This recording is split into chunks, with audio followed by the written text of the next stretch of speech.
Let me know if you can hear me and stuff. Hopefully you can. I think that should be working. To feed the chickens and the cows. Cheesehead. Hey, nice to meet you.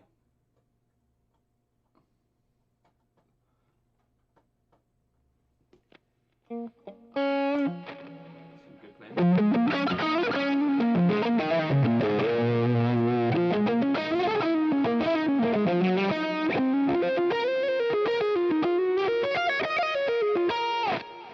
Curry strikes back. Is that the principle, is it? Well, that's a dog outside. That's not my dog for once. Right. So I thought we'd do something a bit different. Let me know if you can hear me and stuff.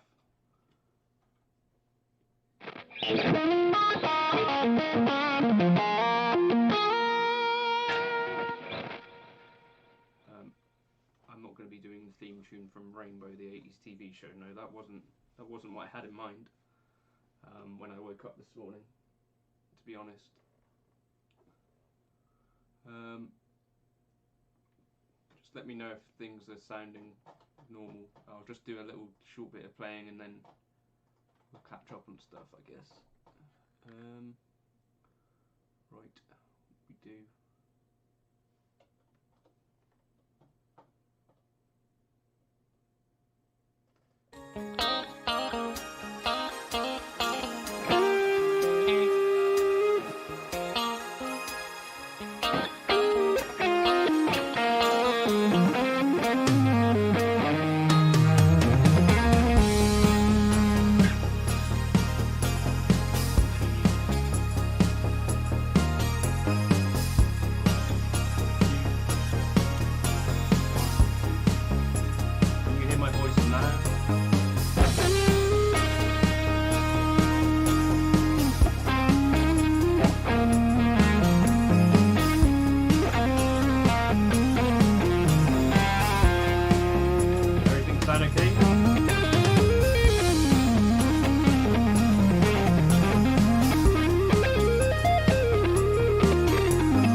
So the vocal mic's been turned up now, so hopefully it sounds normal again. You hear that if I stop playing? So Lenny's just gone out to walk the dogs, and because she's meeting one other person, it means that I'm not allowed to go.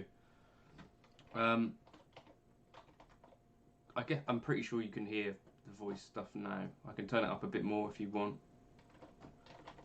So hopefully that's better. So what I thought is, since we're getting close to a certain milestone, I'm going to just sit here on a live stream and eat fig rolls until we cross that threshold. Something different for the channel. That's not really what I'm going to do. I'll probably just play some guitar. But let's talk about stuff if you want to ask any questions. I've got a video going up at 4 o'clock today, which I'm kind of hoping will be useful for some people. But it's talking about slides and, you know, this thing. All that.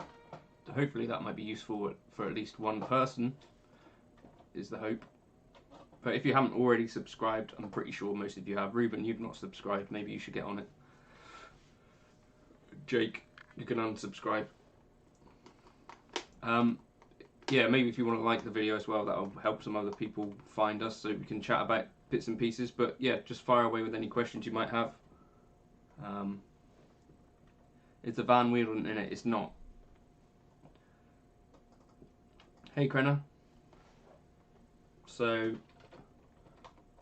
I would get the van wheeled out, but it's just so much effort to like set it up and stuff. Does this camera look alright? Do you like this camera? Hey, regarding session on the track, did you email? I'm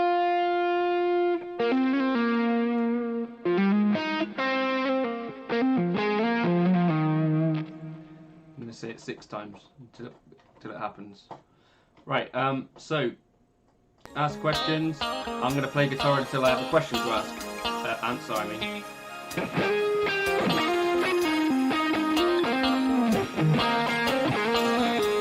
It is a Sony camera.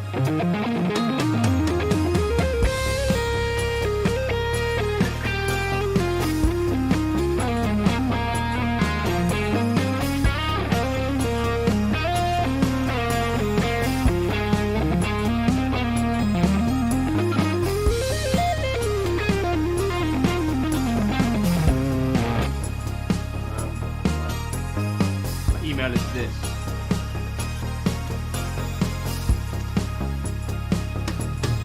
So PRS new models. Have you got a link?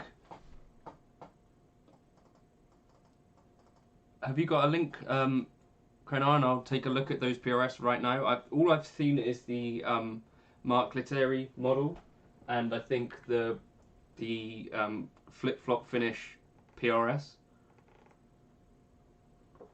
I can't say I love the look of the Mark Lettieri one, but I mean he's a great guitarist. I just associate him more with like a Don Grosh guitar.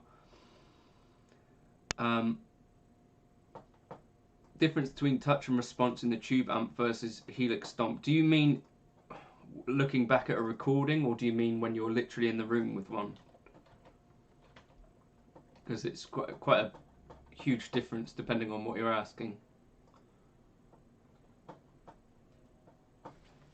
Yeah, Krenner, give me a link and I'll take a look at them. Here's the other angle. Not great, is it? We'll stick with this one. Hollow body special. I'm just going to Google it. Is that even a new model?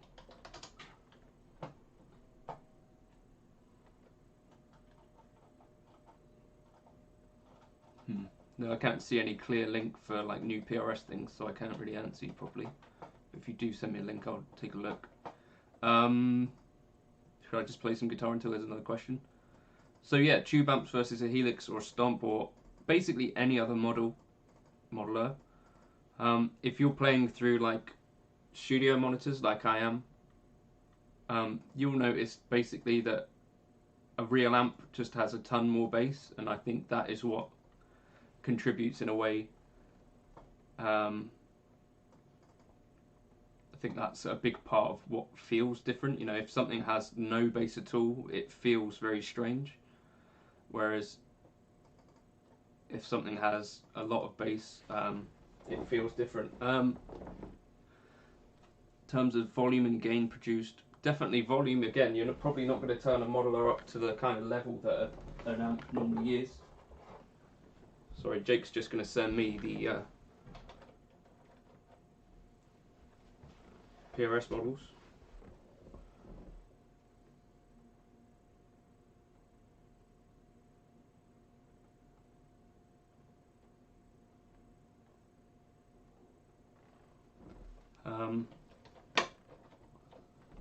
Where was the impedance setting located on the Helix? Well, there's 2 places. Either you can go to global settings, so on the global settings, and then you go to preferences, and then at the end of that there's a auto impedance setting, or you go to the input block. Go to the input block, and then at the end of the input block you can see it. So that's where those settings are. Any suggestions on guitars with single coils? Well, I think, to be honest, the Strat is the main one that I think is worth taking a look at. So how budget are we talking? Because there's some good Squier classic vibe stuff, or vintage modified, I think can do really good things for the money. Or you could get like a second-hand Mexican or something like that. Can't find it now. So Jake's giving it the big one and then can't find it. So that's impressive. The first hurdle, Jake stumbles. It's a real shame.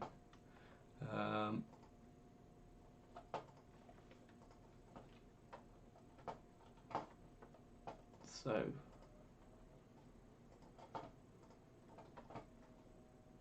any questions about other stuff? Oh, I think Jake might have just sent me a thing.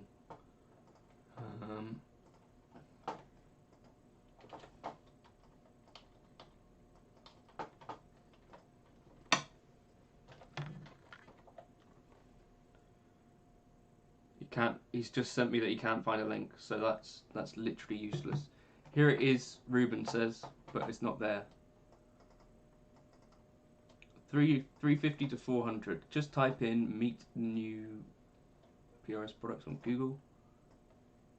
I don't think I have anything with Filtertrons.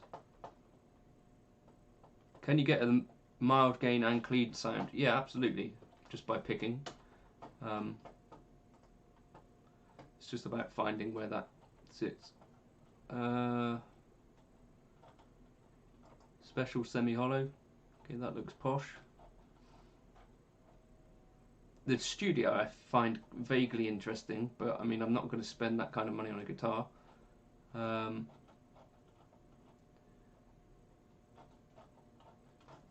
then the Silver Sky kind of looks like the John Petrucci Music Man, if you remember that, Mystic Dream. And there's a new Zach Myers colour that kind of looks quite cool. I mean, of all of those guitars, which one would I see myself actually playing? Maybe that Zach Myers one's quite pretty. The white Mark Lettieri one, I kind of like the look of. Did I release the Pliny patch for the Podgo? Yep, I did.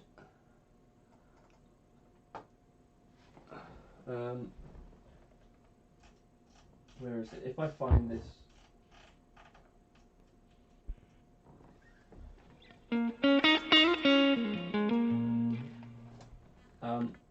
So this, I'll put this on like a, I don't know, something where I can dig in and get more drive.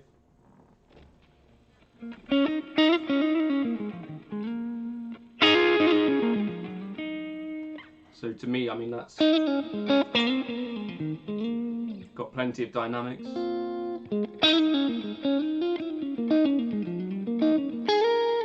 What's in the future for myself? I don't know, maybe one day I'll do a gig. That'd be fun. But I'm just sort of, we're waiting kind of Mark Kelly's marathon. There should be some gigs for that. When gigs are a thing, that'll be fun. There should be a quad cortex on the channel at some point. I don't know, if people let NeuroJSP know that I'm doing stuff with their stuff, maybe I'll get one slightly earlier, but I'm on the tier 1 pre-order anyway, so that should be interesting. I don't know what else. Talk about my influences on the backing tracks. I think I've pretty much talked about the stuff that I'm into. So recently there's a band called Sleep Token that I got into. Eric Johnson, that stuff. Yeah, you're hearing this just plugged into the audio interface. And you're probably getting a bit of bleed from the camera.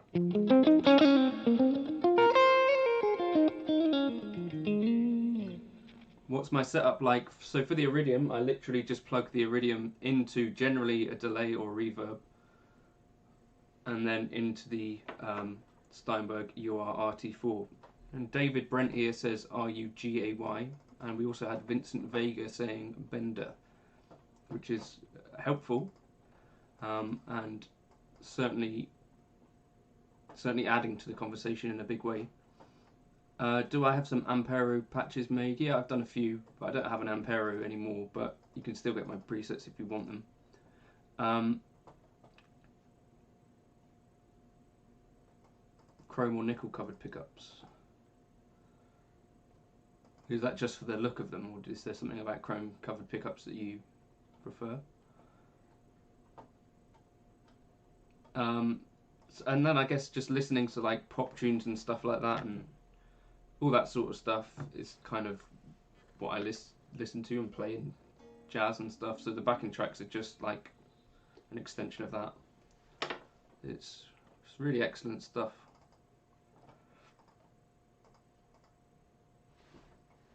I wonder if he's a real fan of David Brent.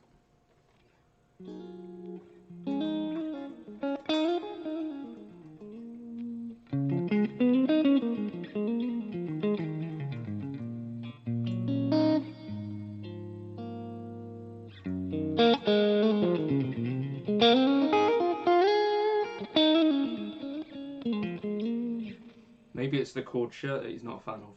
Is that what's making him think that I bowl for the other team? What sort of glitches are we talking about?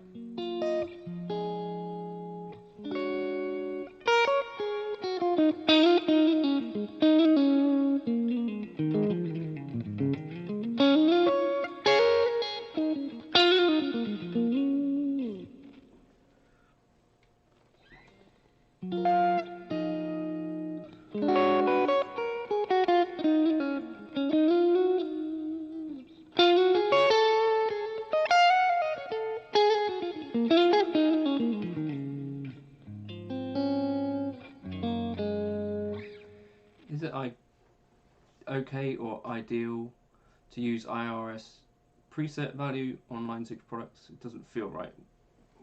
What do you mean by that?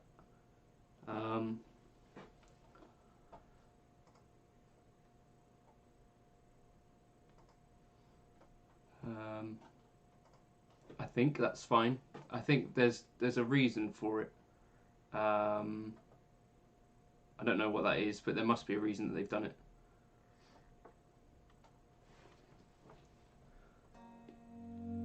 I guess the David Brent thing might be a joke, or it might be a young lad.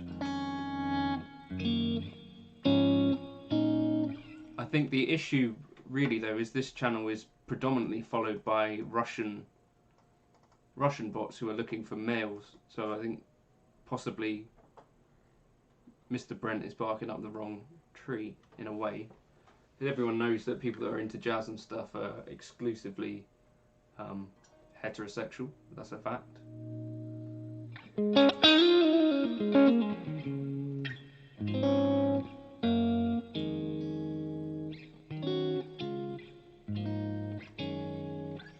And yeah, you know, a jazz Chad is the guy that gets all of the women, obviously. Right,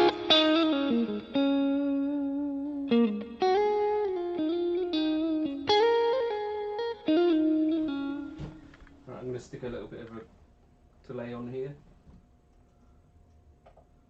Right, have we got any questions about anything aside from issues of sexuality that we might want to talk about?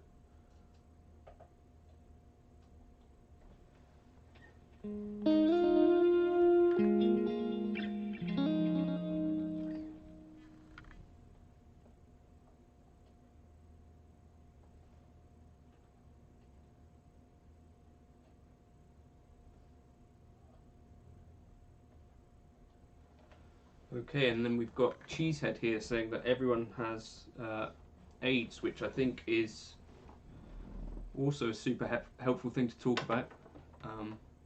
It's good of him to stop by. I'll probably hide that chap as well.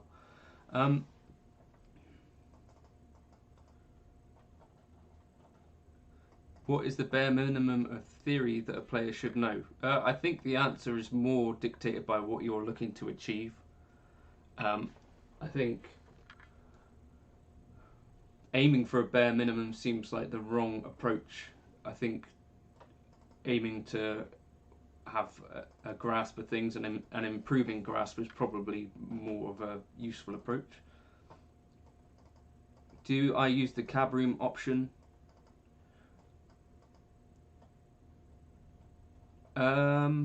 Yeah, I've experimented with that a little bit. It's sort of similar to the Iridium thing, right?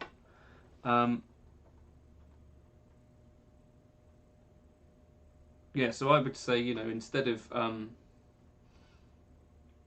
looking for the bare minimum of theory, try and find a way to get interested in it, if that's kind of an issue. David Brent. Ah, okay, so that makes it more clear what this David Brent is going for. In which case, David, I think you'll probably find there are other channels that will suit you better. Which Jim McDougall, I think, is married, Mr. Brent. I think I've done a video on presets, haven't I? Prequel trilogy or original trilogy? Deep Jim Pact asks, my good friend Jim. What I'm thinking is the prequel trilogy. It's more significant.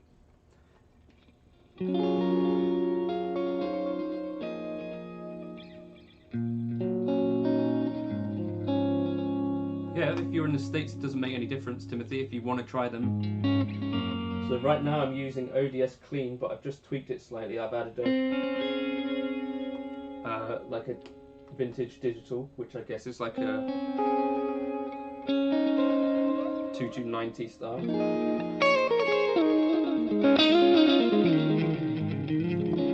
It's a little bit on the old high side. I'm going to turn that mix down. But someone was asking, can it do like the dynamics thing?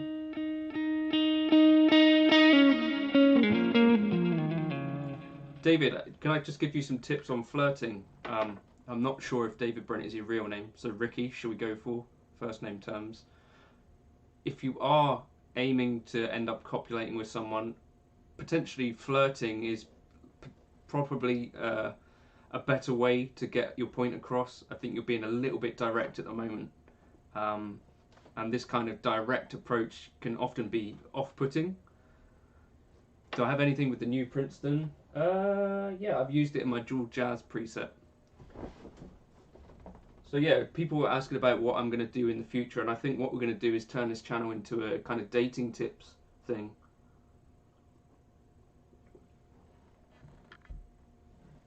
The thing that you'll find is that if you have the drive on quite a lot of the models, so you know, like the typical twin or deluxe reverb seem to be set on the edge of breakup, which is not really where I would set up a Fender Twin, for instance. So I have to dial back a few of my kind of tones to be more clean, because I actually like clean. That's perfect, David. That is already a massive improvement. Let's see what he comes back with. Jim, can you... Okay, we've got another chap who's joining. So David, maybe that's your guy there. Maybe you guys could hook up somewhere else and just chat about stuff. What would be a good amount of theory to feel comfortable around other machines? It's the same question essentially. So I know really good players who don't necessarily know any theory, and you wouldn't know it from hearing them play or anything. It's just they are great players or they're not. Similarly, there are people that know lots of theory but it doesn't necessarily get them anywhere. So it's more about you. Yeah. Should we take...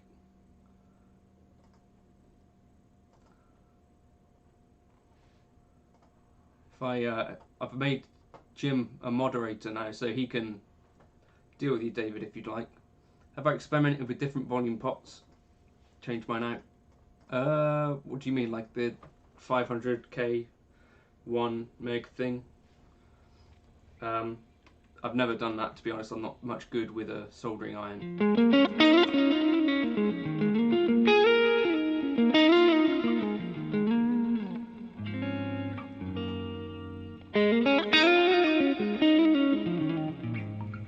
I can get rid of him if you'd like, off-grid. Just thought he was adding something. I'll put him in timeout so that he can think about his what he's trying to achieve. Can I be a mod? Absolutely. Just don't go nuts. Do you set up different snapshots with... Yes, so most of them... I think because your name is Deep Impact, I assume he would have called you Deep if he was referring to you. Yeah, I generally have snapshot C set up as a clean, snapshot B set up as a solo, and then A as a rhythm or something. Kieran? Which profilers give the most authentic Fender clean edge of breakup tones?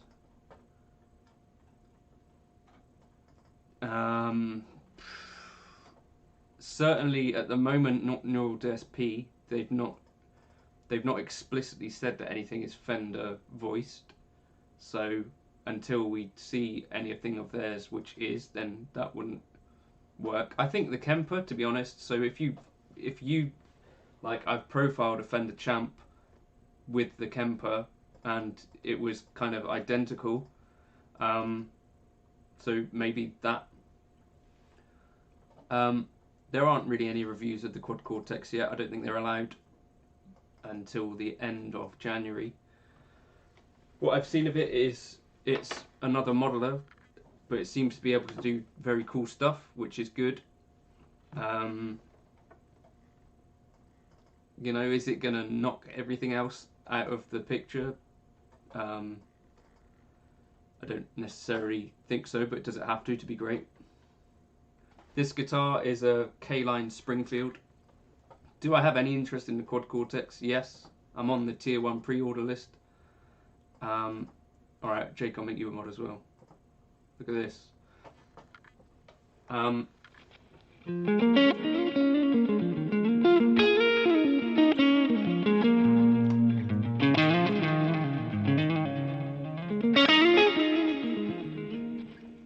You can't do anything ridiculous, can you guys?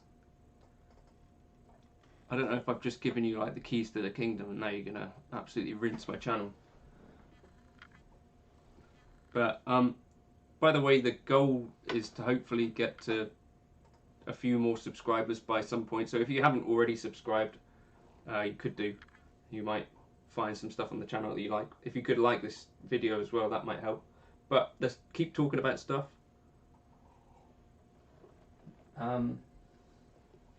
I was checking out the, what is it, the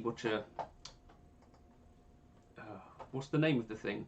Gojira, the Neural DSP Gojira plugin, which came out yesterday, I guess. I just downloaded the trial and just did some kind of playing through it because I was interested to see what it sounded like. Hey, let's not block. Don't go blocking people that are fun. Yeah, so what was I saying? Oh, hello in Singapore. Oh, this is a question. So, someone from around that part of the world, there's no reason, Krenard, to be intimidated playing with other musicians. Any musician that will put you down is probably a bit of a pillock. So don't be insecure. You're just on your journey playing. So, AD, I have a question for you. When people talk about cheap guitars, the one thing that I have a worry about, so like I play a few cheap guitars, like whether it's a Squire made in Indonesia or whatever, are those guitars made by people that are in like reasonable working conditions? Cheers, I can't say your name, but thank you for watching. Do I ever use the 4-cable method with the FM or the Helix? I did the 4-cable method, I believe, for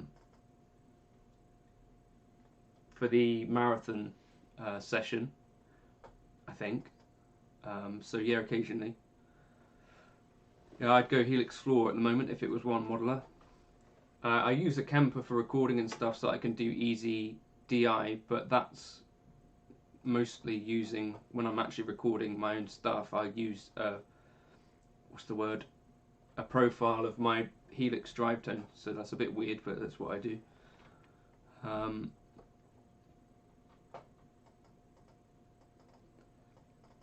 So modelers 10 years from now, do we really think that the progress that people are saying that they made are what they say it is. This is the thing. So like, if I go from playing like a pocket pod, here he is. From playing a pocket pod or, you know, like a pod, I find there's also plenty of really good tones in those. And so this is one of the things, like the Kemper now has quite an old processor in it, relatively, but it doesn't necessarily change that it's, what's the word? Doesn't mean that it's got worse tone or whatever, because it's probably about more than just processing power or something like that. I don't know. So yes, you'd be able to do like more things like chuck in loads of delay and stuff on bits and pieces. Right, so which one of you mods is going to handle these chaps? It's good for them to stop by.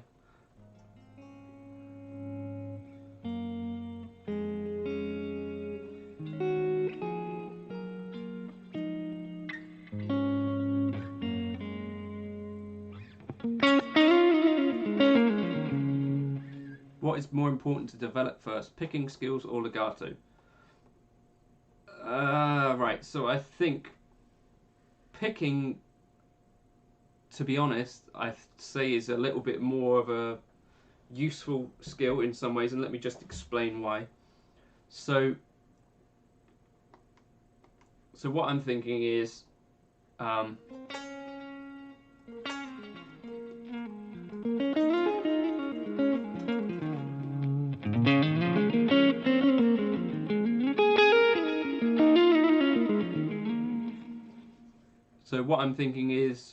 what was I saying? So if you're gonna then play kind of jazz and stuff like that, then the legato technique is not necessarily optimal.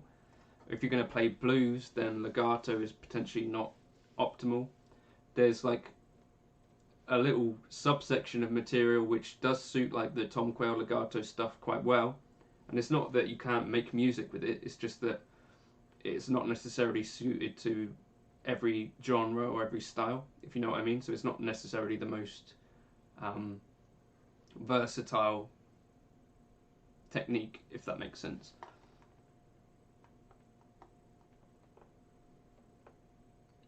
"12-inch chimp" could be a garden gnome. Perhaps we've been reading him wrong.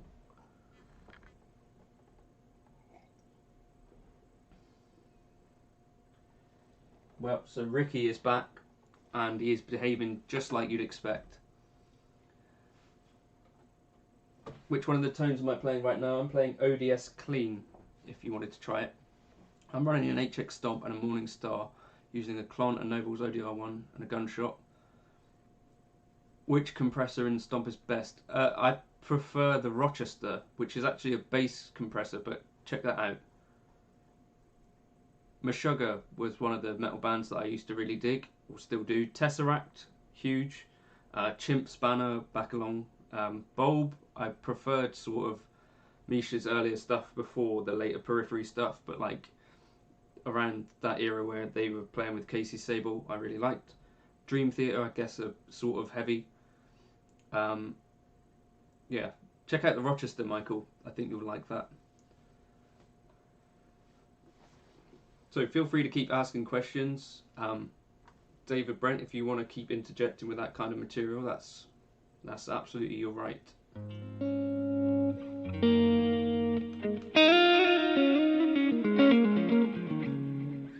But I would be semi-careful with too much compressing stuff, because I feel like, although in some respects it's a fun thing to play, I think in some ways it can end up taking away a bit too much. I don't know how to explain it exactly. Why do I seem to prefer the HX over the full floor? That's not really the case. It's just that it's simpler to use in some ways and smaller. Whereas if I get the full Helix out, it takes up a bit more space. Maybe space is the only factor. Mateus Asato or Jacob Collier? For what? Jacob Collier. He'll be my pick. When did I start playing? I started playing when I was 8 and I'm now 31. Have I been jiving more with the FM3. I really like plenty about the FM3, but I sort of see myself as a Helix defender, if that makes sense. So no one really says, you know, the Kemper sounds like trash. No one really says the Axe Effect sounds like trash. But plenty of people have had not so good experiences with the Helix, and I don't know whether that's because they try certain things and it doesn't work for them, or it's like a frustrating experience for whatever reason. So that's, for me, why I try to sort of do some like comparisons and stuff and show, well, if you've already got a Helix or an HX Stomp, or you've already got an FM3, probably you don't need to necessarily try something else. There might be some results in what you've already got. Do I use HX Native much? I've used it occasionally, but the only issue is that I don't record with DIs too much. Have I ever tried the loops in the Kemper for drives? I have not. The only thing that makes me not particularly want to try the loops is that I know that those add latency with any modeler.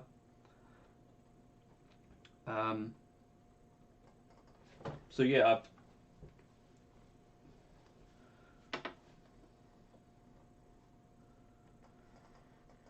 I think every modeler in a live venue setting sounds a bit fake though, versus if you heard a real amp in that space. What do I use for live looping? Ditto looper generally. It's good. Thanks for all the questions and stuff. Let's keep them going if we want to talk about more stuff. Feel free. I'm just going to do a tiny bit. Oh, hold on. Here we go. Do you think you're well prepared before improvising? E.g., do you often sit down and work on constructed licks that you use later? Not really, no. So Frederick, everything you hear on the channel is improvised. So maybe that answers your question. You have any original material we can check out? Yes, I do. Give me a second. This was something that I released earlier. Like to see my opinion of the Boss OD200. The issue that I have with some of that Boss stuff is the menus I don't really dig.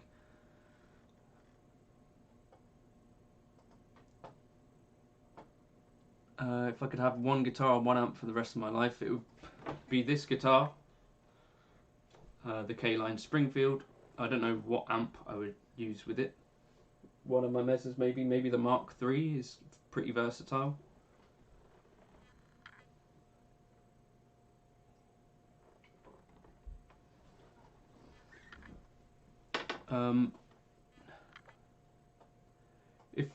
So I've been in rooms where they're just using a Kemper. So if you listen to someone playing through an Axe Effects or a Kemper in a pub, and maybe if someone in that band was also playing a real amp, I think you'd notice the difference. And you can see there's videos of John Mayer playing an Axe Effects live. It doesn't sound like John Mayer. I think you can probably dial in all of them to sound pretty much identical. So to say that one has objectively fake sound is a bit of a... Is it worth it to use the Helix native for live application? I don't feel like using plugins live is ideal just yet.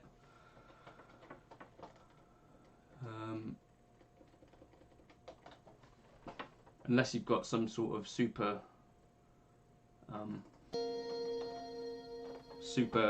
versatile whatever.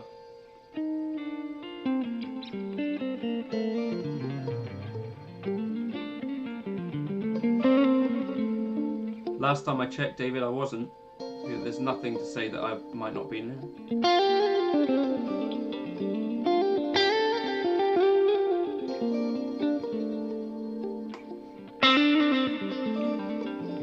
Cheers, Off Grid.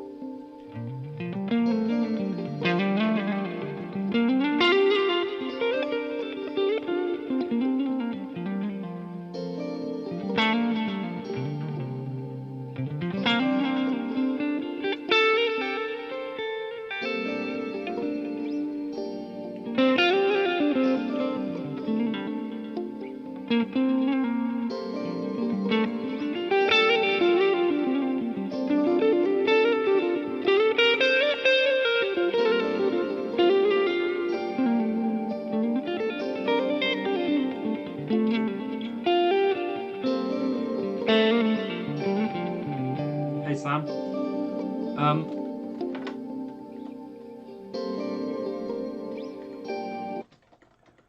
Yeah, but if you're using a backline amp, whether it's the amp is the bit that makes it sound like an amp. Music is my full-time job, yeah.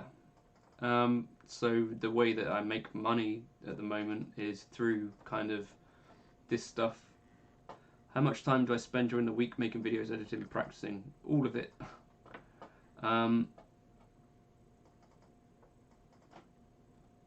Yeah, if you're playing the Fender Tone Master, similar to like, what is it, the Roland Blues Cube or whatever, the thing that is making that thing sound like an amp is that it's in an amp cabinet.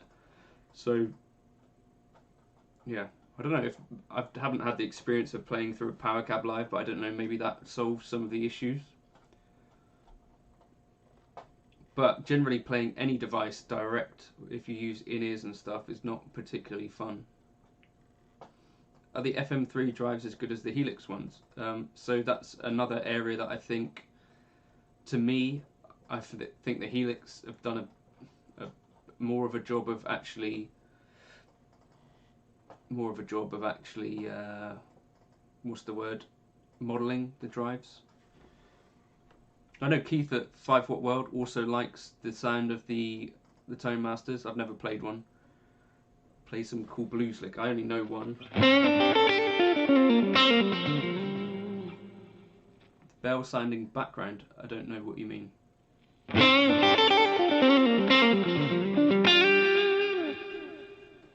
That's as blues as I can get.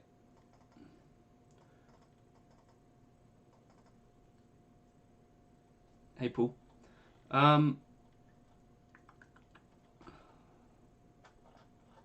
So for instance, like I talked about this the other day, like the King Tone and the King of Tone drive in the Helix has got, you know, like the two sides like you'd expect, two blues breakers. In the FM3 it's just one, and it doesn't have the presence control and stuff. But there's something else to be said. I don't know that Fractal, the typical way that they're set up is not to, what's the word? They're not aiming to copy necessarily the controls. Jackson Audio Golden Boy, is that the Joey Landreth pedal?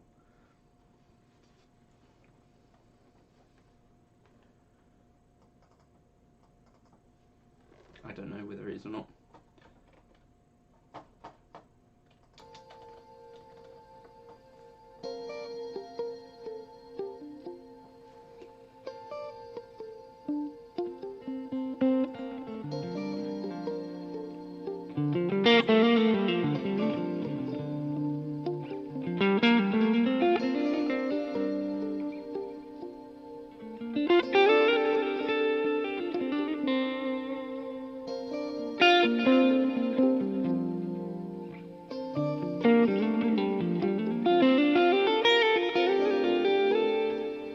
I think you'll be fine with the delays and reverbs. I think probably in the FM3 world or whatever, those are really decent.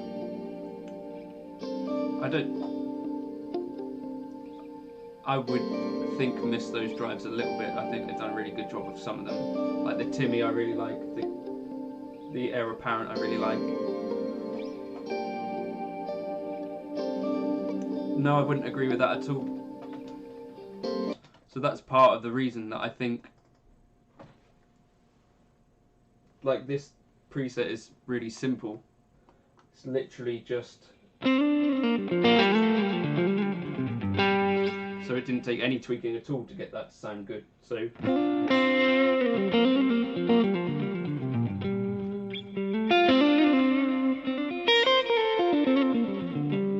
Kieran, I don't still have that amp.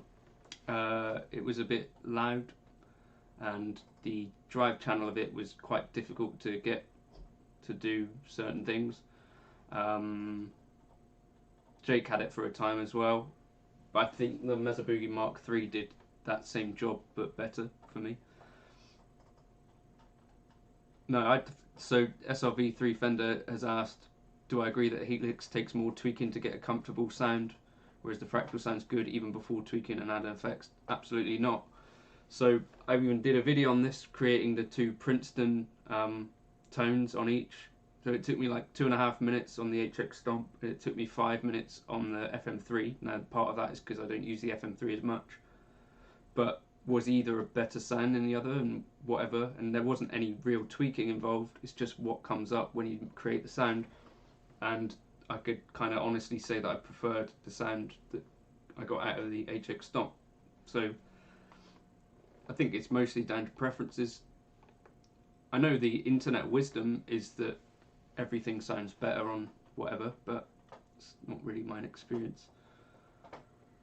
Use the Kingsley Boost a lot. Since I have tried the Kingsley Page, is it?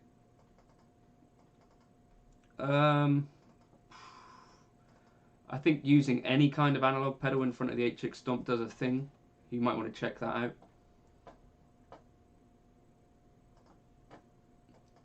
Yeah, I mean, there's plenty of people that will not get on with the Helix, and I think that's fine. It's just, for me, if people are asking me which I use more, or which sounds better to me, or not sounds better, but if one sounds significantly better than the other, then those are my honest kind of opinions. And I can honestly say that I think that an amp in the room does sound vastly better than any modeler when you're in the room with it. Certainly if you're monitoring through studio monitors. Did I build that current clean patch early in this video? No, it's just... Do you want me to go through it?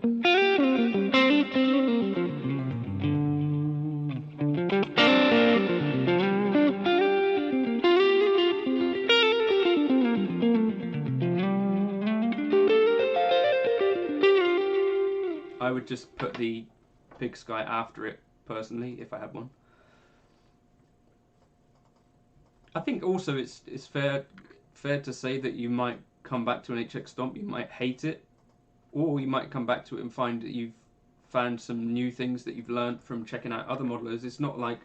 So I've had experiences with the Headrush Gigboard, an Ampero, the Kemper, the FM3, the Helix and all that stuff. By playing with all of them, I think it all helps inform your learnings with each of it. In my opinion, I leave it on auto personally. I know that David BB now, who I was talking to in that video, I think prefers the 1 mega ohm fixed. But I think I've definitely changed it to be first enabled. So yeah, my Desert Island rig, haven't you asked me that before? It involves this guitar, definitely. I don't know what else. I'm using the HX Stomp direct to the PC, yes. I'll do a tiny little bit of playing and then talk about it. The waitlist stuff, I think it's probably fair enough if you're a small company. You know, like Analog Man has a waitlist. That's all cool.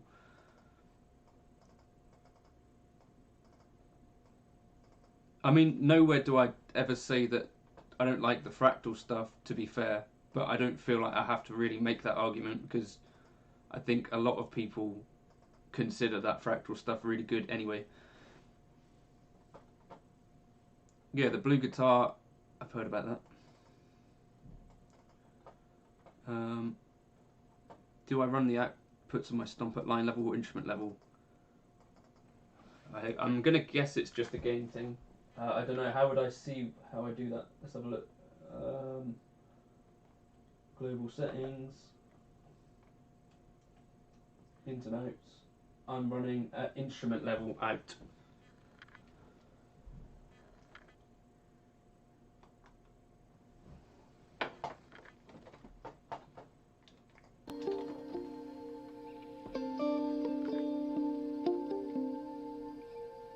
I've got no idea, Jim.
If I just balance it.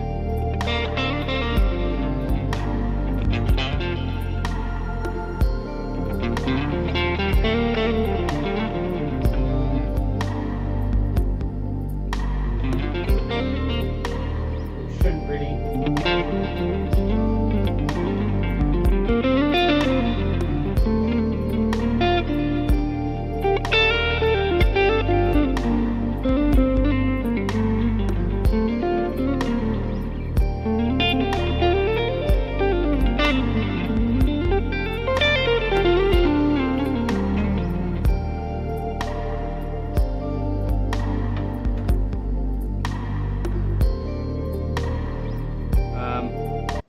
Yeah, these are the facts. I am a whiz with Google Translate. So I got asked up there what I would take from each of the modelers by SRV3 Fender.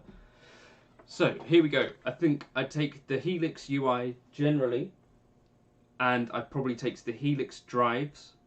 I think I'd take Neural DSP's cab stuff. So the way that they show the cab, that cab UI, I think is really great. Fractal delays and reverbs, I think I'd take. Would I take anything from the Kemper as it stands at the moment? Maybe the church delay I'd really like off of that.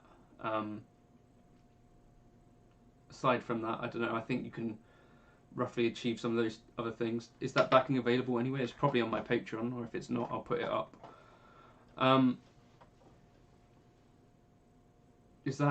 That covers most of the things.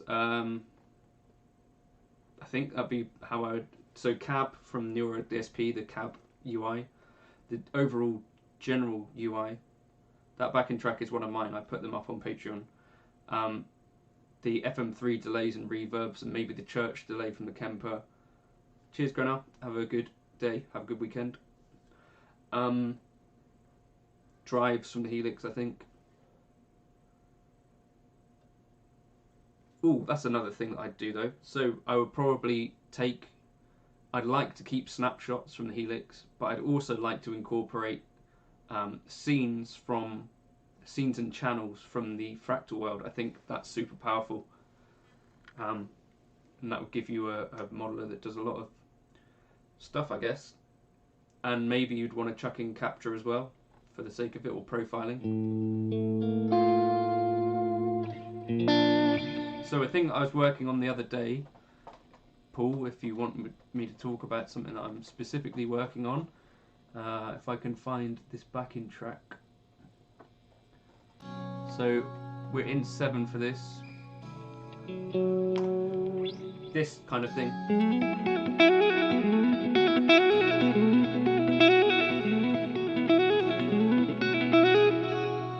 I'll kick on a little bit of drive, I think.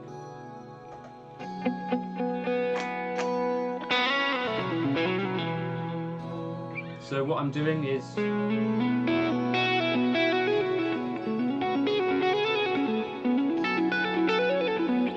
this is like a new kind of concept to me.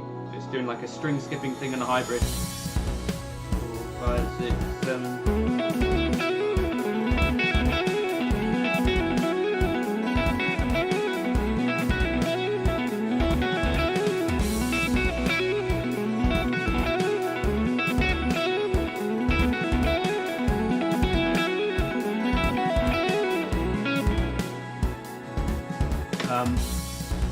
But I'll probably do a lesson on that at some point. Right, so there's a question, then amp models are still left. So I think I'd want to keep certain things from each device. So the HX Stomp, I definitely want to take the Line 6 litigator and have that with whatever. That's definitely kind of my go-to profile on that. Maybe I'd take the Princeton from the HX Stomp as well. Some of the amps in the Fractal that I like, that Cameron one that I've checked out, I really liked. I really liked the PRS Archon. Time-based effects from Strymon, interesting. That's not a modeler though, is it, technically? Size of the Boss GT1000, do you mean the GT1000 core? Oh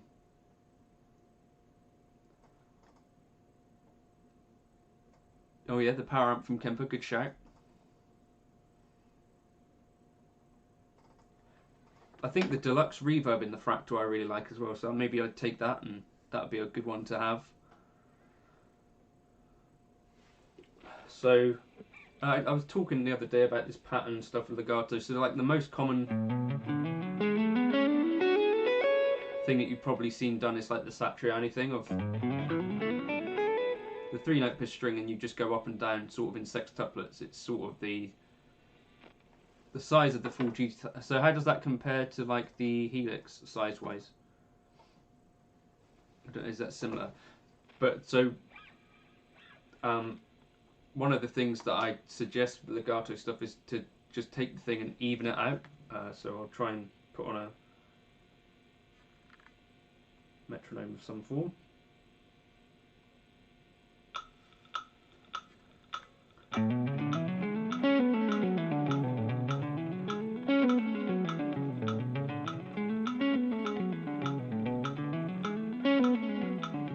Instead of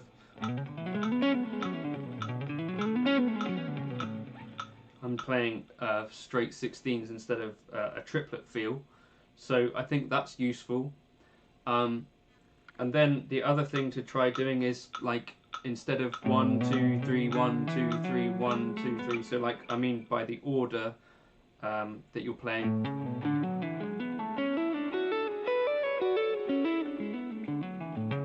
Instead of doing 1 2 3 1 2 3 1 2 3 1 2 3 1 2 3 1 2 3, mix that up. So like 3 2 1 3 2 1 3 2 1 3 2 1 3 2 1 3 2 1 3 2 1 3 2 1 3 2 1 3 2 1 3 2 1, and then you know there's all sorts of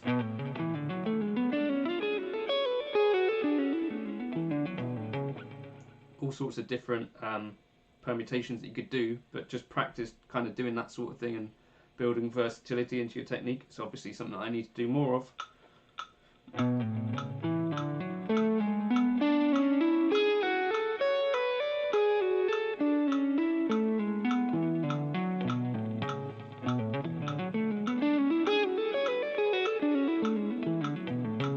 That kind of thing. So and then 1 3 2.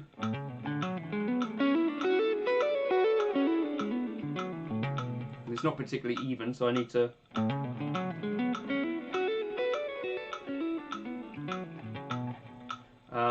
then maybe like 3 1 2.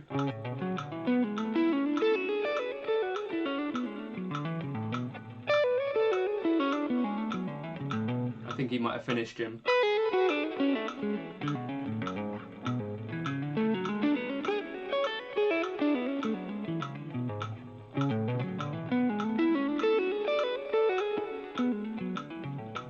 That kind of thing. So and then you can mix up kind of 1 2 3 2 1 like that. 1 2 3 2 1 3 1 2 3 2 1 3 1 2 3 2 1 3. That's kind of really useful things to practice.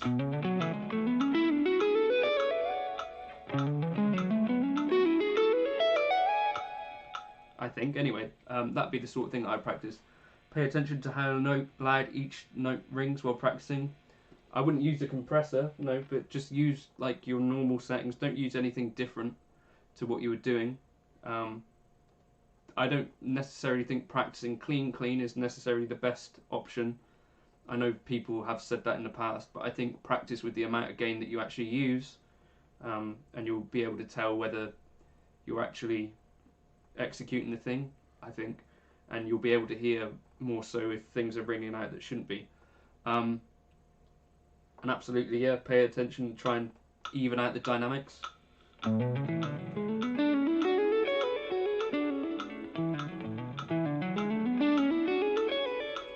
Yeah, exactly. He was questioning things that we hold to be self-evident. And that's... Hopefully I said that quick enough that only 1 or 2 people get them. Right. Any more questions about stuff? Let's... I'll do a bit more of what we're talking about, Paul. It's something to be aware of, but I think people generally will have their own go-to... Is that Joshua Della Victoria? Unbelievable. Right. What do you mean by other tuplets? Do you mean like 7s and 5s? Hey, MA. Yep, you can absolutely crack on with that stuff. As long as it's not like monetized stuff.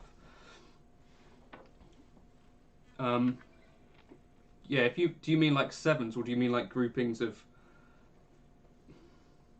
I've never really practiced deliberately like 7s or 5s, as in like sextuplets or quintuplets, septuplets or quintuplets particularly, because I find that they happen by accident anyway. So it's not something I ever really had control of, if you get what I mean. So like practicing trying to play 7s sort of sounds like 6s anyway, if you get what I mean. It's a bit of a... yeah. I think there was a stage when I was trying to do it, so you sort of count geophysical, geophysical, geophysical for 5s. Geophysical, geophysical, geophysical, geophysical, geophysical, so that kind of thing. Is that what you mean?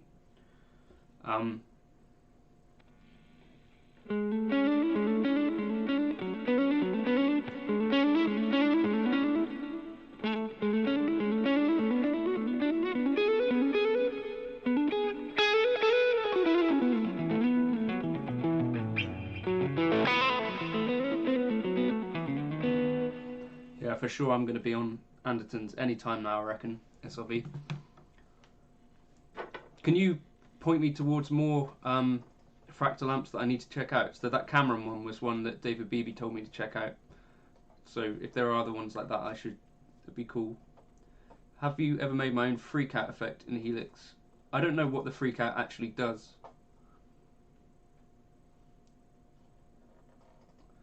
Yeah, I think that's the potential issue with practicing things fully clean. If you don't play fully clean, then you're not really going to have much of an idea how it sounds. So there are... this is a thing that I notice about some like jazz players that play clean all the time. There's a different feel to playing with gain that I don't think necessarily translates that well all the time. Have you tried the Dumble? Which one? There's a few, isn't there? I haven't found one that I particularly loved. I think I quite like the HRM one. Morgan AC20. Yeah, I'll check that one out. In terms of, yeah, practicing tuplets. So Josh was just in the chat. Anyway, that was where this comes from. That idea. So I'm just going to kind of practice that idea over the 7 things. Secret source of tone. Dialing things that sound good to you. Using my HXF drive tones. Maybe at the start of the video I'll have the thing backed off a little bit, so maybe down to 7 or 8. But you'll generally see me use things fully open. Generally. I'll just change over tones a sec. Right.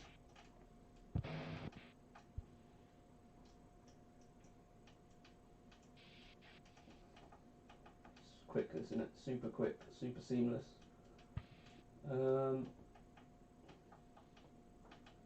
Looking for JC gig. Any gigs anywhere?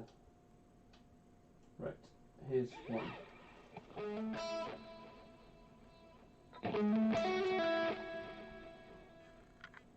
So,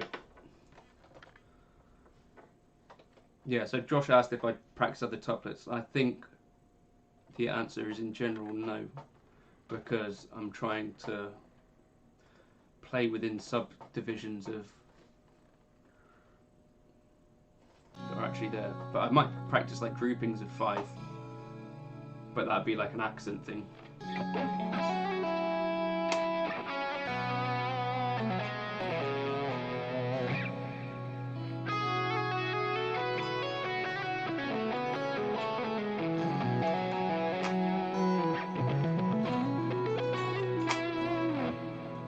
If you use the Buy Me a Coffee link and write on that gimme, I can send over all my FM3 presets.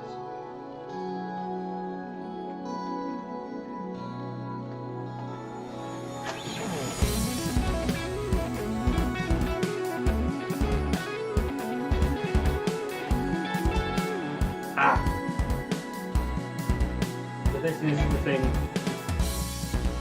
So Josh, this is the thing where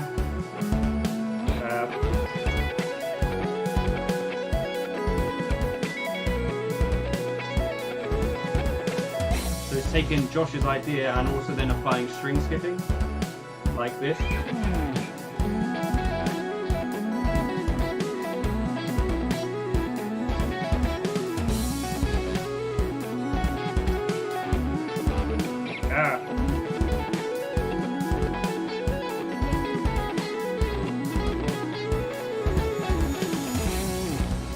That kind of idea anyway, but it's super difficult for me.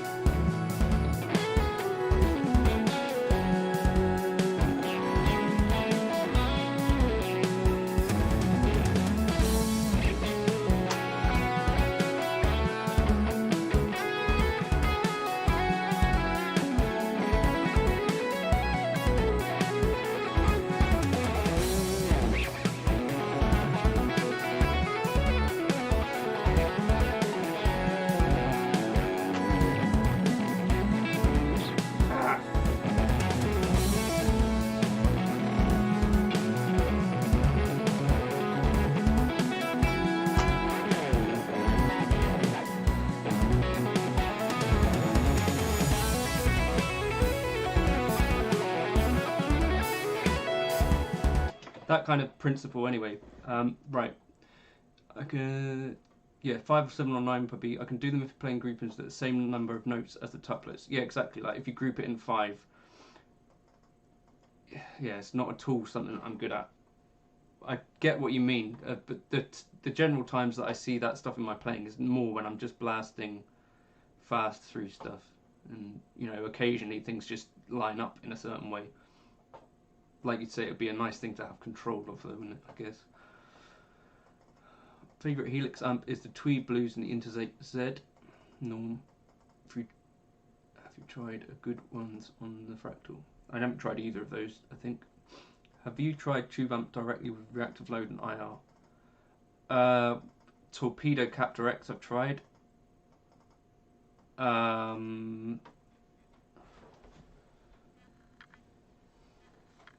Yeah, and it definitely feels different when you're playing it. I think when you go back to listen to it recorded, it's in that same ballpark. Generally, I think just playing with an amp is a different experience, really. It's kind of difficult to really explain it in a sensible way, but that's just how I feel about it. So if you haven't already followed Joshua De Victoria, if you like my playing, then you're sure to get more out of his playing. Incredible young player. He's young still. Right.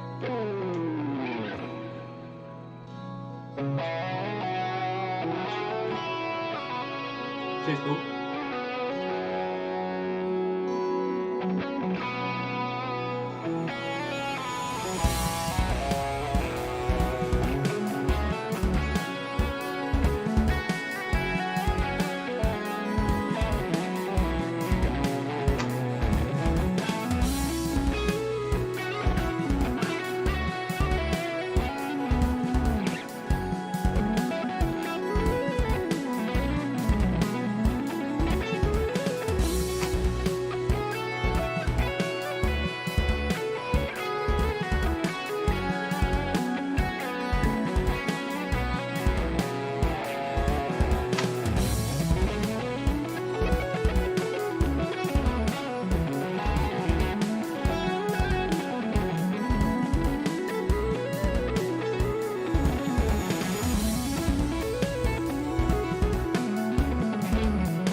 That one's hard. So I'm doing like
Yeah, that's literally kind of my experience, Sam. I think that the easiest way to describe it,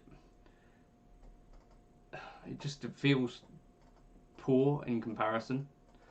And I think part of it is generally like a volume thing, and then the other part of it, like you say, is like that feel thing. But basically, the experience of plugging into any modeler straight after plugging into an amp, it feels different. But if you try playing your Kemper, I don't know if you've ever profiled a thing, but if you do the profiling thing, during that process you get to hear the sound of a Kemper through your kind of amp, and I guess through its own kind of power amp section and stuff. I think then it sounds pretty good, and feels pretty good as well. It's just my experience of that.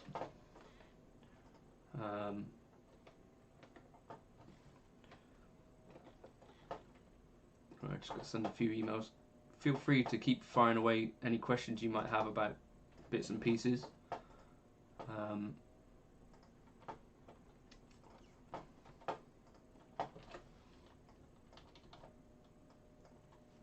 Probably go for another 10 minutes or so if people are got questions about stuff or want to talk about anything. And then I'll have to go help Lenny get the dogs back in.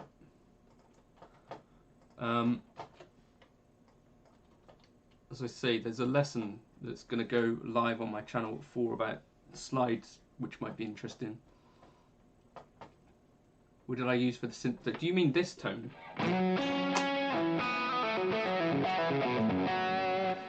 Pavo asked, am I still using JBL 305s? And the answer is still yes. I find they work pretty well for what I'm doing. If you want me to send you the FM3 presets, Pavel? I'm going to guess.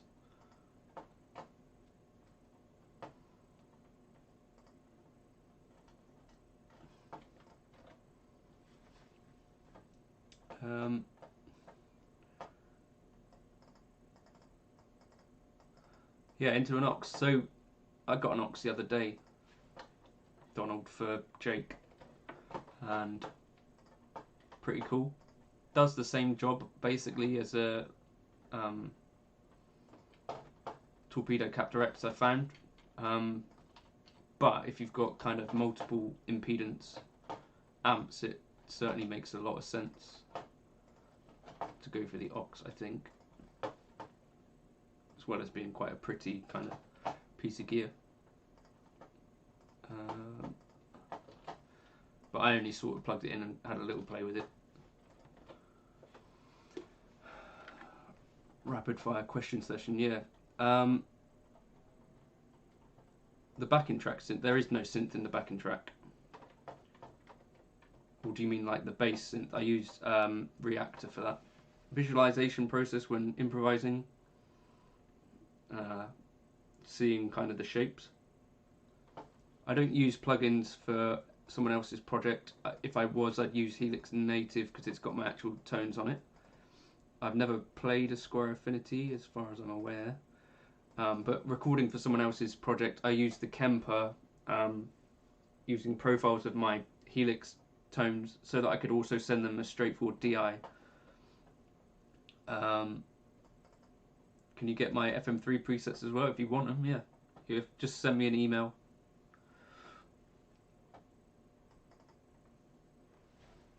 I don't know that my FM3 presets are much good, but the Freeze one I really like.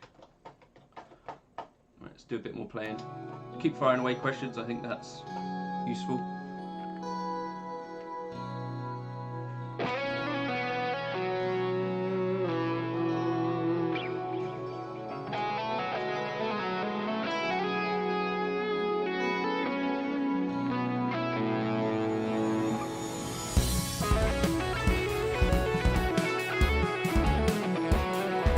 Please do, Karen. That'd be cool.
So someone asked, actually someone said, oh, no, right, hold on, let me start again. Sam Brox has just mentioned Copenhagen, how do they say it over there? But Jens Larsen, jazz guitarist and jazz YouTuber, told me that I'm saying the name Jakob Bro wrong. So Sam, is that actually how it would be said? Jakob Bro, I think is the Danish pronunciation of his name. Maybe. I don't know. It's as close as I'm probably going to get. But I think that's closer to how his name is actually said. So it's probably worth trying to say that right in future. You're only hearing the backing track, are you? I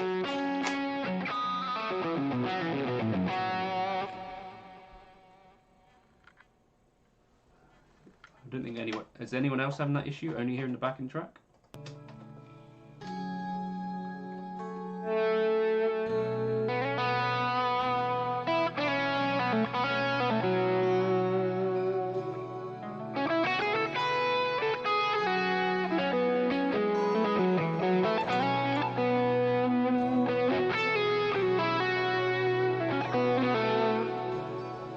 Jim, don't do it.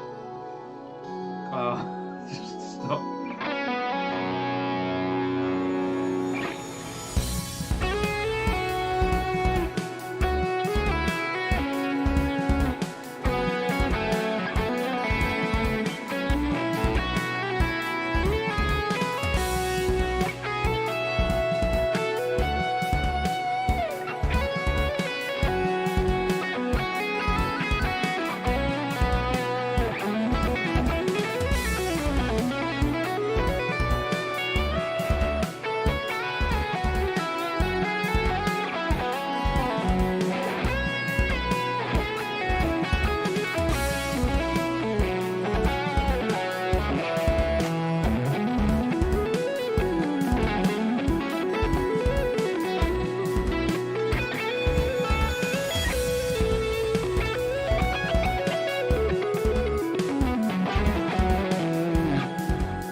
I think that means that Lenny's probably outside with the dogs, so I'm probably going to have to say bye.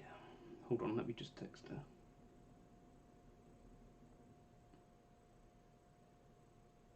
Thank you everyone for stopping by.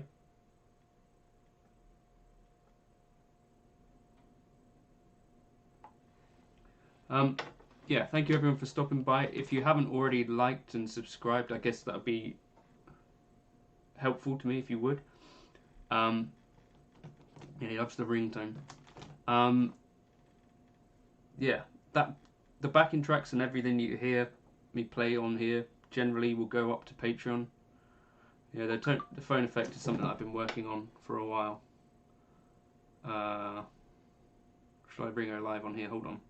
Let me ring her.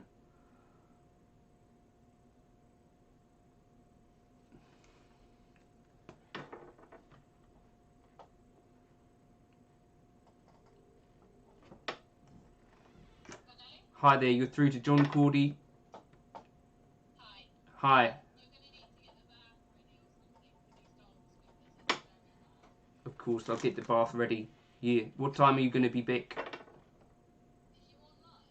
Absolutely. Of course. Yeah. How long? How long?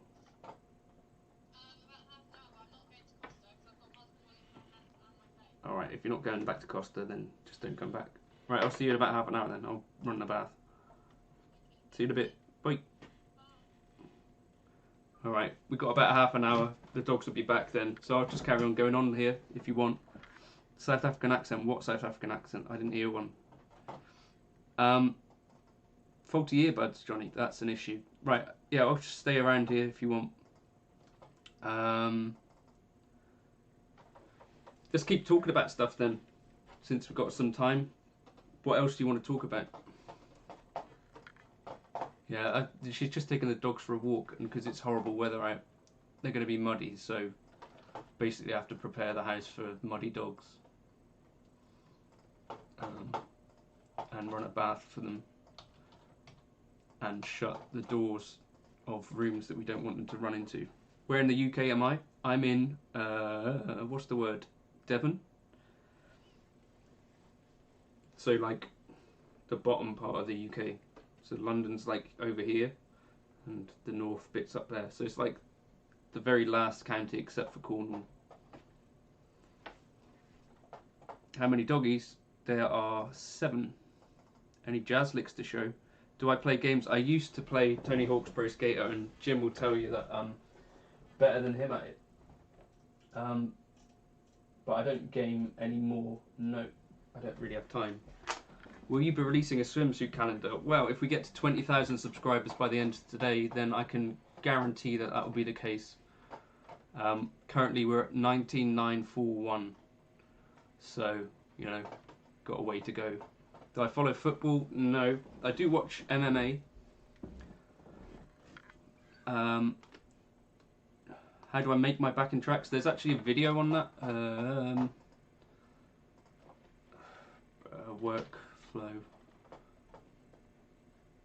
So if I... This is literally how I create pretty much all my videos. I don't have an HX effect, so it wouldn't make sense for me to buy one for that. I've tried HX Stomp and Iridium. I wasn't good at Mortal Kombat, let's be honest. How do I make my backing tracks? The answer's there. Stock pickups, they don't really have... Stock pickups they have now are... I think he hand-wires his own ones. These are Lola Dirty Blondes, which were stock. What do I use for bass sounds? Reactor, Native Instruments Reactor. Devon is not in Birmingham, no. Birmingham's in the middle of the country, but I have a feeling that you probably already knew that.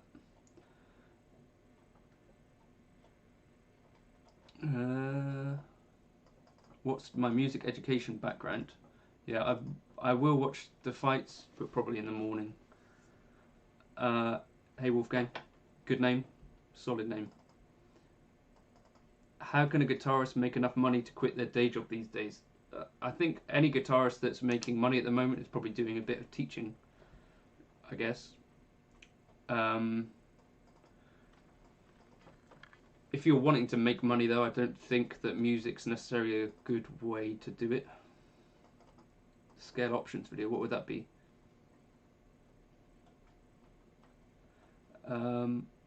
Music education background is that I've just played guitar since I was young, and piano, and played in church and all that sort of stuff. I had piano lessons up to the age of 14, and that's the stuff that I found most useful for theory and stuff. Sam Brox has a second sister who lives in my woods apparently. A jazz lick, so...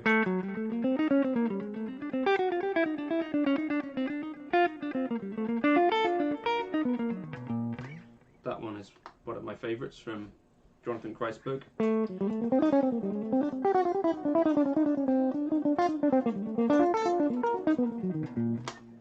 Kind of difficult to pick it on a Strat though. And I was just listening to something else which ends up sounding like this. I can't remember it. annoying. That's a nice jazz lick from Charlie Parker.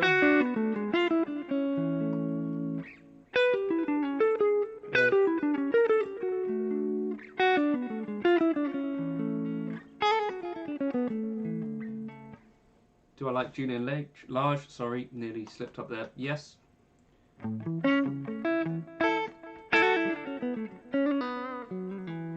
Great player. Over non-standard changes, is this possible? What's a non-standard change? So that actually comes from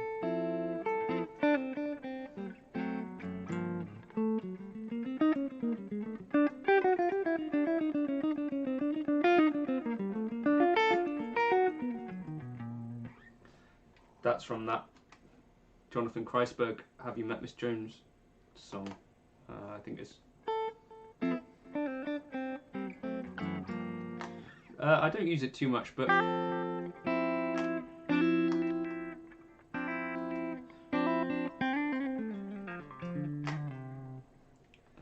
Barry Island, so that's Wales.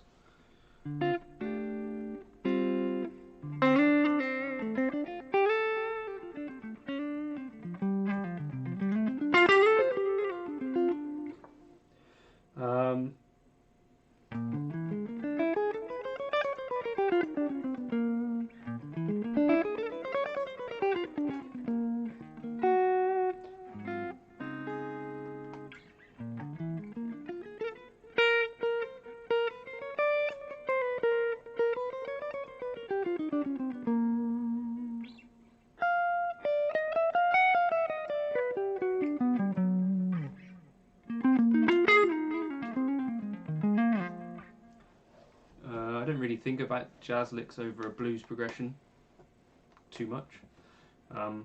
The things that tend to work well in blues, I guess, are targeting.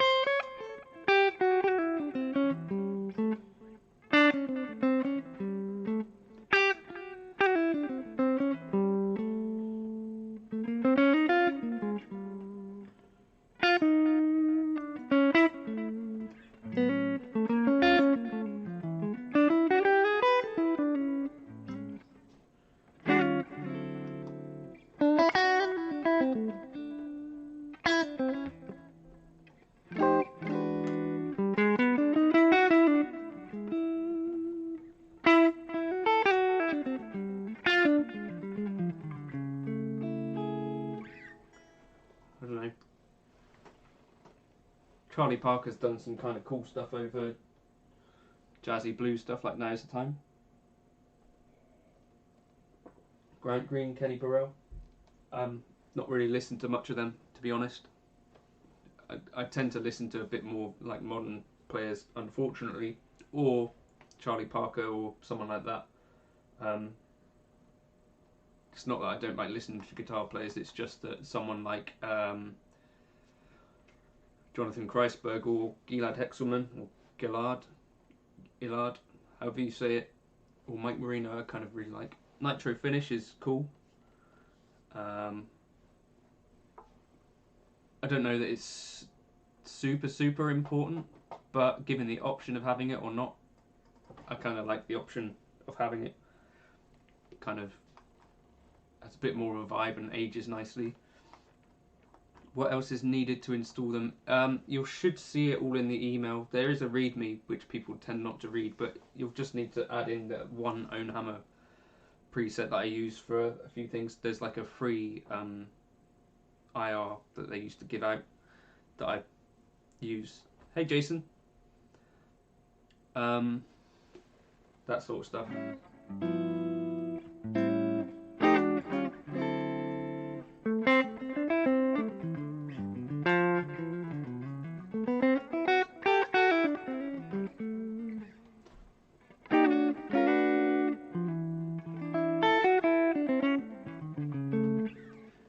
Recommend as a good basic jazz solo to learn?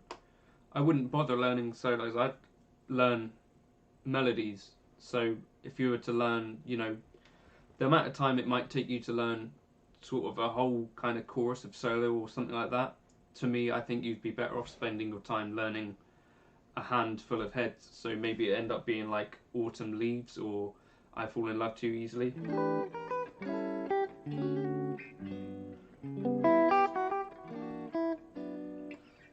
To me, that made me feel more like I could play jazz than learning someone else's solo over a tune. Does that make any sense? To me, that would be what I would recommend someone else to do. Or, you know, you learn tunes like Misty.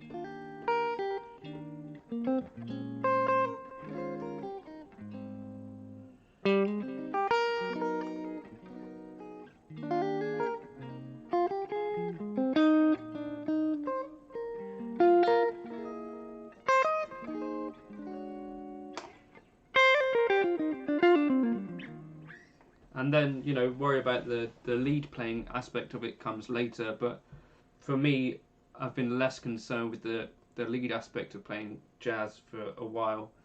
I think it sort of, to some extent, takes care of itself a little bit when you start learning like a lot of jazz tunes.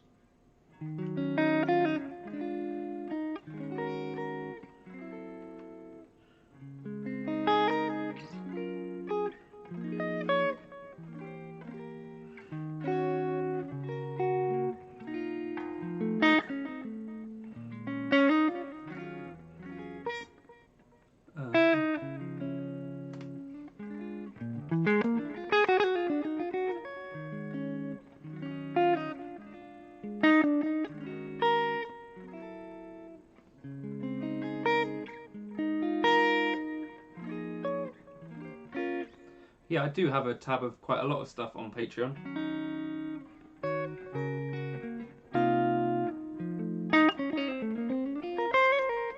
Basically, for the last kind of couple of months, I've been doing a chord melody every Sunday.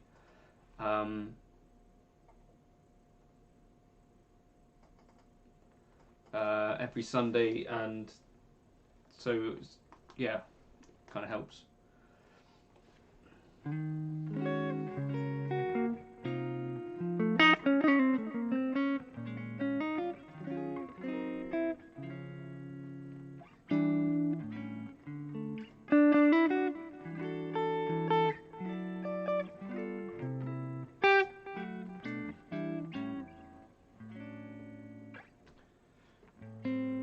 Where are we at now?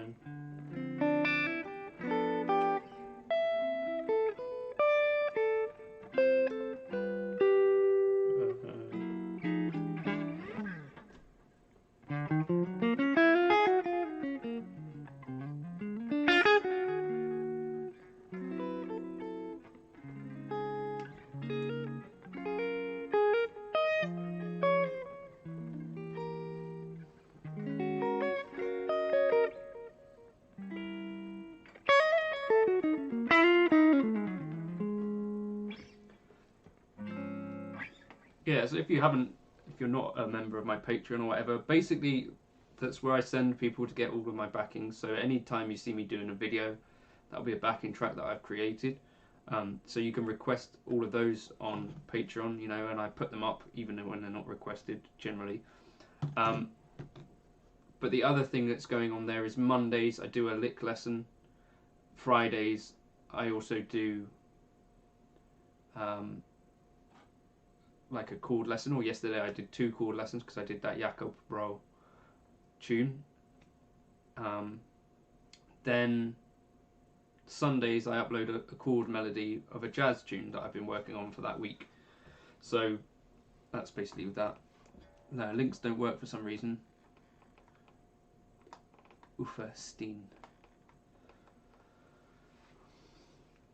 But yeah, that's what my Patreon's about. So it's hopefully represents okay value for money. I don't really want to rip anyone off with it, but hopefully if you're into guitar stuff, there should be like a mixture of stuff to work on, and like the Jakob Bro song. Jens, what are you doing in here? Right. Okay, hey Jens.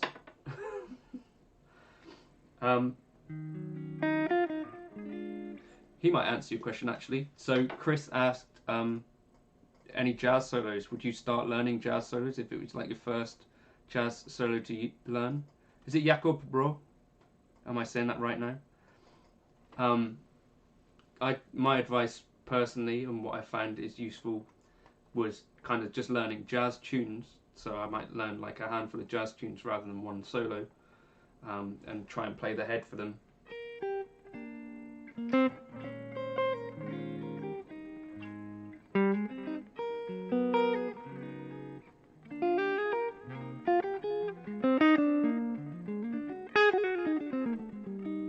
I can't really play jazz. Yeah, they're for both. Yeah, congrats to Jens for winning the quiz. It's good work, solid work, God's work.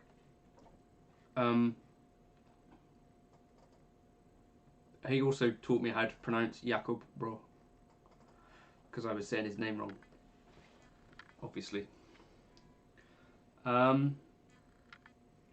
Obviously, if you're interested in jazz, I'm going to assume you're already going to be subscribed to Jens's channel. But I think, again, he gives some super specific things to work on, whereas I sort of generally talk about kind of concepts and what I'm practicing, whereas Jens will actually give you some super kind of specific kind of licks and concepts to work on, or like arpeggios, or talk about chords and all of the specific kind of stuff that you may, you know, want to check out. Obviously a super useful channel for anyone who's interested in jazz, I think. But he might have some suggestions for solos that you might want to learn if you were into that stuff. But my personal feeling is that you get quite a lot out of learning kind of that front section of a jazz tune. If you learn a few of them, then when it comes to actually playing with people, you have some context for what's going on. My experience of this was not quite like that. So early on, I used to just practice playing solos of, whatchamacallit, I'll go to the other video, just playing solos and trying to like improvise over like tunes like I Fall in Love Too Easily, before I'd ever really listened to what the actual tunes should sound like, or what the melody was, or any other recordings.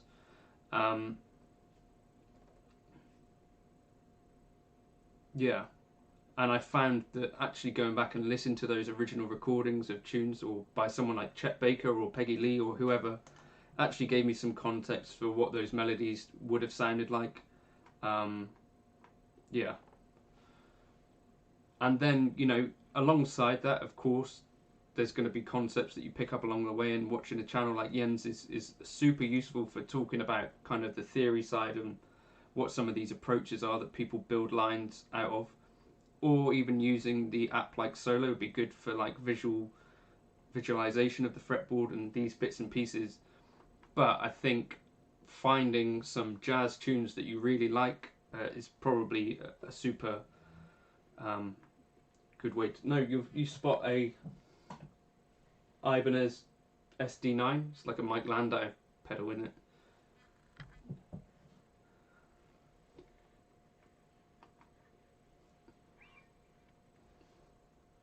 I think there's the world of jazz teachers from the old world, and there's the new world.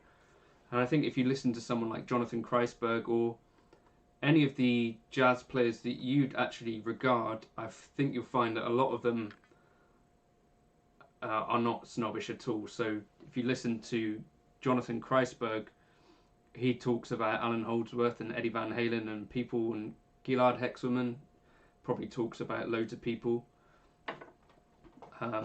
Yeah, Android Problem, fair point, Chris. I think they're working on it. They talk about other guitarists that they like, and so, you know, and it doesn't all have to be jazz. I think anyone who's achieved anything generally is not snobbish, in my experience anyway. And as long as you come to them with like an open mind, yeah, basically if you've got a super closed-minded teacher, then probably chances are they're not going to teach you. I don't know, maybe that's not true, but I don't know that you get too much out of a closed-minded teacher. You might just end up with a a bad experience generally.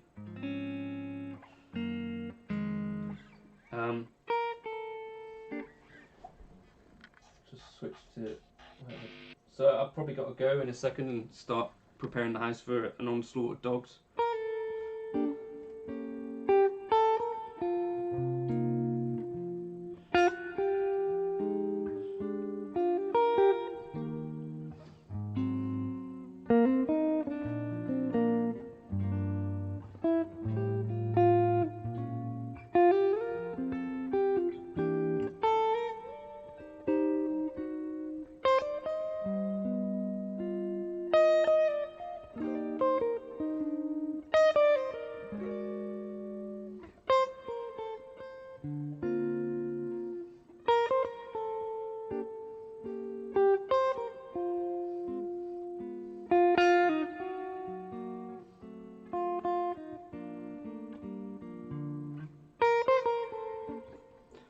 Yeah, so that's kind of where I would start on kind of the jazz journey. Find the stuff that you enjoy.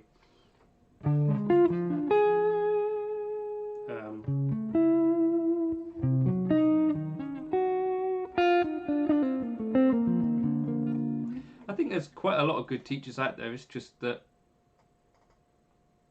maybe it's really difficult, I find, to teach. Cheers, Chris. Enjoy your posting. Yeah, Sunday I'll be doing Stella by Starlight tomorrow, I think is the tune that I'm going to try and play. We'll see what happens. I've been practicing it a bit. I need to practice it a bit more.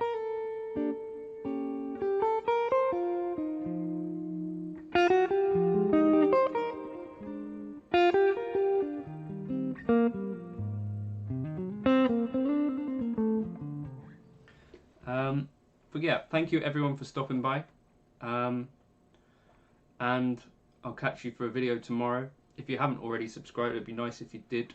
I think we're on the crest of something incredible. I did say that I was going to eat fig rolls throughout this entire live stream, or this lecture, and it has been a lecture. I think we can all agree on that. But I ended up not doing that, so I do apologise for that. Yeah. Stuff on Stella tomorrow. Taking up a second instrument is helpful. Guitar was my second instrument, so I guess that might ring true. Anyway, video on slides coming up in about half an hour. If you want to check that out, I think hopefully that might be something vaguely novel.